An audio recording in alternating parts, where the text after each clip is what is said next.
Why do I do commentary? You may have noticed that I don't ask you to like, subscribe, and recommend me to your friends because that's not why I am doing these episodes under the banner of commentary. The thing is, I think I see the future, at least in part. And I'm not ashamed to say that because I have worked and studied this so hard for so long that I have formed a level of, credentials, if you will, uh, as I comment about the postmodern era. What do I mean by that? Well, I've tried to explain it before, but I view life in the West as coming in three specific eras. In the pre-modern era, that would be before the printing press, the mantra of humanity or human beings was, I believe, therefore I understand. Understanding was based upon what people believed, and that was dominated by the Catholic Church. The church dictated everything to the culture. And the church had ultimate power in Western Europe at the time.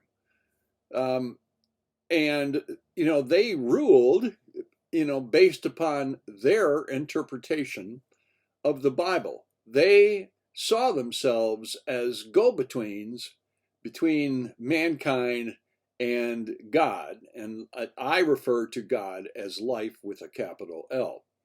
So before the printing press, that's the way things were. With the advent of the printing press, known in sociology and many other practices, the modern era was birthed with the printing press. So that is known as the Gutenberg moment. And it changed culture forever by making books that were the exclusive purview of the elite.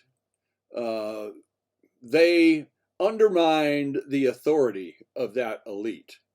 And the mantra became, I think and reason, therefore I understand. And that undergirds everything in the modern era. It was a time in the with the worship of the mind, the worship of logic and reason.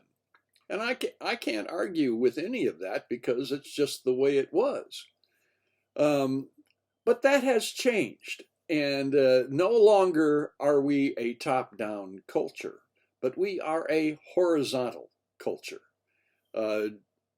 Jay Rosen calls it the great horizontal, and I think that's an apt description. So in the postmodern era, what was the turning point? It was the advent of the internet and the World Wide Web. And that has reduced everybody, or it will reduce everybody, to a URL. Because that, in the language of the computer, is unique.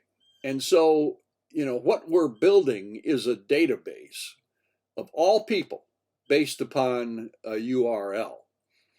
And I think this is going to continue and grow, and that we can do anything as a government of the people. And the only thing that makes that possible is that we can talk to each other and ignore the messages coming from the top down that culture feeds us, or that the modern era fed us. And this is a recent occurrence, the advent of the internet and the World Wide Web. And I think a lot of young people today don't realize that. But we are in a new era, and it is going to be revolutionary, not evolutionary. because evolution is in the mind of the modernist, not the postmodernist necessarily. So the question becomes, how can we possibly communicate the wants and needs of the people without the internet? We can't. We have no way of organizing ourselves or creating an environment in which the mind of the people, the corporate mind of the people, is able to speak as one. And that, my friends, is very much revolutionary. So what does that have to do with commentary? Well, it has everything to do with commentary. As a person, as a visionary in the early 21st century, I was among the people who studied and spoke and wrote about the impacts to culture of the World Wide Web. And, so I have an opinion that I believe is educated about tomorrow. Because if we are all reduced to a URL, and I'm talking about people, institutions, everything is reduced to a URL, because the database that runs everything, and I can point to Google as an illustration, but Google is very much a corporation and under, the laws and mandates of corporations, but it does have as its essential vision the desire to host all of the information that the world has. And it does that by URL. So a URL is just a dot on a database. And it certainly is equalizing, because if the nytimes.com is a URL and commentary is a URL, then we are the same. So what I'm trying to do is to make sure that my name, my ideas, my thoughts in this early 21st century are kept in perpetuity. And that's what a URL-based society, is built upon.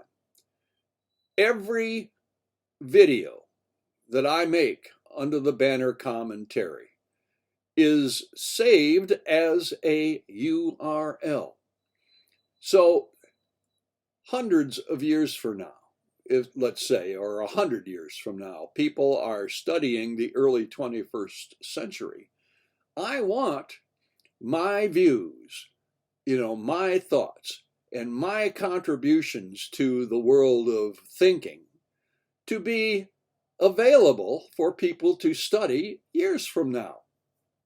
And this is the way that I will be remembered, that I will be considered at least a part of those who study the thinking of the early 21st century. And that's important to me. So I do this for the most part for the sake of antiquity. And, certainly my ego is involved. I'm not going to deny that, because I'm a human being, a garden variety human being.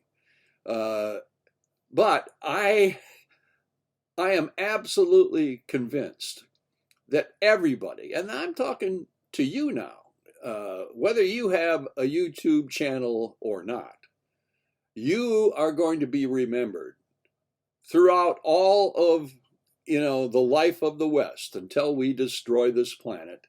You will be remembered, according to your URL or your URLs. And so, people who have URLs in their holster, going into tomorrow are going to be a part of what will, ultimately be known as history.